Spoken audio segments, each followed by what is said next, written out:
Our client spotlight today features longtime clients of Tony Walker Financial, Miss Marge Graves and her loving husband, Mr. Bob Graves. Hello, y'all. How you all doing? Hi, Tony. We're good, Tony. And I wanted to say loving husband. I mean, how long have you all been married now? Over 52 years. And in the past, we have talked about how you all met through the military, just a wonderful story. But I want to get into our story together, if that's okay today, and how we met some 20 years ago, almost 20 years ago. Yeah, almost 20. And then since that time as clients. So the theme of our show today is I told you so. And as we talked about earlier before we went on, I don't want to sound like I'm braggadocious or anything like that, but you all being long-term clients and kind of keeping up with our history, I thought it would be good to go down memory lane and talk about how we first met. So we've helped you out a little bit here just to jog your memory. Do you remember this TV show? Yeah, sure. Without a doubt. That was actually that started with another young lady at a major network, and then this gentleman took over, but that was back in 2007. So back then that was on at 10 a.m. So Marge, how did you find out about us and that particular TV show? Well, I had just retired from UPS. I was an occupational health nurse there.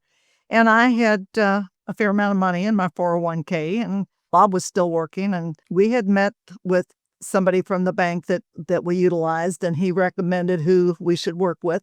Then I am at home, and John Ramsey came on. You were the guest speaker that day, and you talked about the services that you offered and what you were about. And when Bob came home that day, I said, I want to go to one of the seminars that Tony has. And Bob does not like change. I guess that's why we've been married 50 years. Yeah, what was your first reaction? Well, I said, we want to go hear this. I said, why are we going to hear this guy? I said, we've already got a financial advisor. Everything's set up already. I said, why are we going to waste our time, and go listen to this guy? And she said, well, if you don't want to go, I'll go, Exactly. And Marge has already been, he's pretty stern about things. And so I reluctantly decided to go. So here we are at this little tiny room at the Courtyard Marriott. So what now, probably your first impression when you walk in, you remember, Bob? Well, there was, I think either Connie or Heather were with you. And I guess there was 25, maybe 30 people, in Pretty crowded in a little room there. And we sat there and we listened to you and we enjoyed it. In fact, I guess we enjoyed it so much, we started helping you out, and coming. We went several weeks, You went to several presentations. Absolutely. We did them every week, I think. Oh, yeah. I remember. I was so impressed, Tony, because it was not a hard sell pitch. You were giving information. You were not inviting people to a dinner. You were not enticing people with anything but your expertise and knowledge and your willingness to sit down with people, not to sign people up right then, but to help them decide maybe what they needed to look at. And like I said, it never was a hard sales pitch. Yeah, like Marge said, it wasn't a hard sell. It was, very, very informative, really. And we enjoyed the first presentation so much that, we came back to several others. Well, we appreciate that. And then back then, kind of the humble beginnings. Again, this was back in 2007. I didn't really have a Louisville office. I had a Bowling Green office then. What were your thoughts when, I guess, said, where are we going to meet? And I said, well, we got a Starbucks over here on the corner of Hurstbourne and Shelbyville Road. What was your impression of that? That was kind of unusual. I thought, is this guy for real? He's from Bowling Green, he's up here and he really doesn't have an office, and he's doing what was it used to be a bank branch, I believe. That's right. And you had the boardroom in the Starbucks. And so we went in there and we were not coffee drinkers at that. Yeah, we weren't coffee Starbucks drinkers. was not a selling point for us being there. But you presented the stuff and, you asked what our goals were. I remember the first actual meeting we sat down. You asked what our goals were and we explained those to you, before we went anywhere else, Well, we appreciated that. And then, of course, it led to us working together and obviously appreciated your business there. But what really got you over the hump to decide to move? Because you were already with a bank and had some money there. Why did you move your money over to Tony Walker Financial? Do you remember? You gave us more information than anybody else ever had. And you had a game plan. You had everything simplified to the point where somebody who does not have a financial background or a background really at UPS, based on the fact that I was in management, I was given a certain amount of stock. But I'm a nurse. I do not have a financial background. But your expertise, and again, it was never a hard sale pitch. It was up to us. You found out what we wanted, what our goals were, and it was up to us to decide what was right for us. Well, the other financial advisor did not have a game plan. They wanted our money, you know, and we could do this for you, but it was never how you're going to get your money out once you retire. You know, with you, we found security for our money, and And you also got to know us, yeah, which you don't always find that with a relationship that you have with somebody who has the expertise that you have. And from the very beginning with your staff and you, Tony, we felt we trusted you.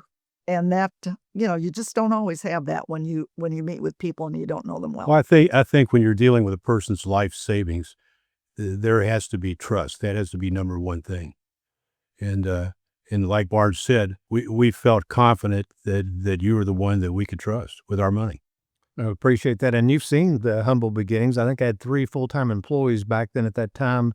Now we're up to 19, plus we've got Aaron and Derek here in the production studio. So has any of that really changed, the service and the attention to detail since that time? The service was always good. I mean, even when there were only 3 of you, I mean, you felt like you were the number one client. And that's still the case, even though your staff has expanded to 20-some people. You're still, you treat each individual like they're the number one client. And I think the clients do get to know your staff. They're not people that are, behind a closed door that you don't have any relationship with them. I mean, your clients continue to meet with you if they want to, anytime they want to. It was like the hand fitting into the glove for us. That it was right, and it's still these still years right. later. Since 2007, we still feel it's right. Yeah, 20 years later, we're very happy with what's transpired in the last 20 years.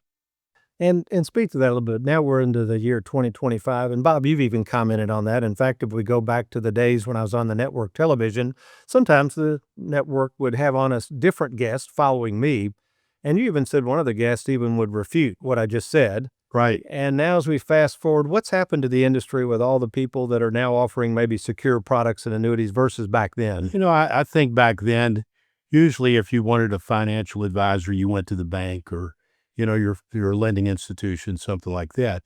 And then, when you came on the scene, there may have been 2 or 3 other financial advisors. Or at least that we were aware of. Yeah, that we were aware of. Through advertising or word of mouth. But now it seems like there's a plethora, so. It almost reminds me of all the advertisements now that, every other commercial is about an attorney. And a plethora of other financial people that want to sell their services. Yeah. Well, what would you say to somebody? Because like you said, they're getting bombarded with messages, dinner seminars or whatever. A lot of people want to offer retirement advice. What would you tell the average consumer out there, especially a saver that maybe was in your same position, but here they are now, retired or getting ready to retire before they just make that leap of faith to work with just anybody? Well, I think you have to meet with the person. You have to develop the trust in that person, and it's just again, I'm repeating myself. I think trust is the key.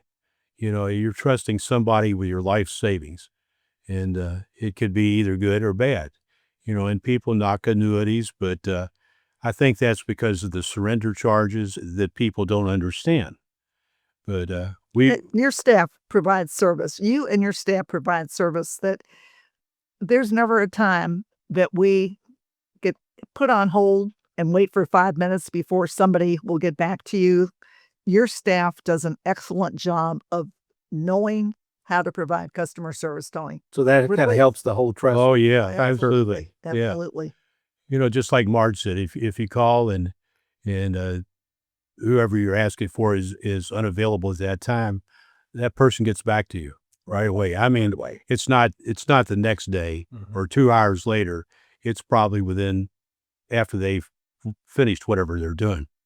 And this kind of finally, this used to come up, and you may remember this in workshops. I often thought it was maybe a plant maybe a competitor, I'd go through these workshops we described earlier. And at the very end, inevitably, somebody in the back of the room would say, hey, this sounds good, but I've got a question. What happens if something happens to you? Which is a legitimate question. Sure. But how would you respond to the audience maybe thinking the same thing in terms of the people I have in line to take over eventually when I can no longer do this? When we first started with you, Tony, that was a concern that we had because you were the one-man band. You were the one-man band. Really. And we don't worry about that at all. We know what you put into place. We know that they are trained and they are qualified, not to say that they can take your place, but they could take your place, Tony, if you needed them to. Well, of course, when we started with you, there was Heather. So, I mean, and Connie, Heather, that was really Connie. Yeah. Yep. Of course, Connie retired in the last year or so.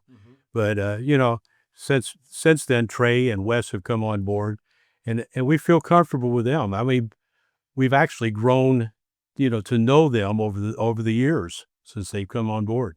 So we're very, very confident that should something happen to you or should you even retire, there is a line of succession that will continue Tony Walker.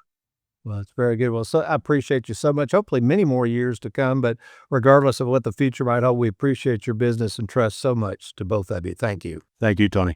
You're welcome. Looking for an advisor you can trust? Schedule your free phone call with Tony at TonyWalkerFinancial.com or call 1-877-499-9255.